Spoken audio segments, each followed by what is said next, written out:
ഞാൻ എടുത്തിരിക്കുന്നത് 2 പഴുത്ത മാങ്ങയാണ്. ഇത് നന്നായിട്ടൊന്ന് കട്ട് ചെയ്തെടുക്കാം.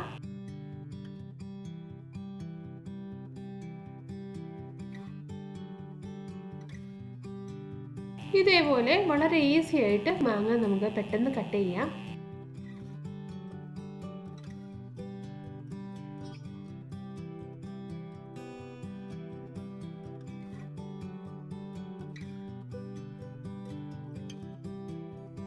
കൂടുതൽ അളവിനാണ് മാംഗോ ഐസ്ക്രീം ഉണ്ടാക്കുന്നതെങ്കിൽ മാങ്ങയും പാലും ഒക്കെ കുറച്ചുകൂടെ കൂടുതൽ ചേർക്കണം.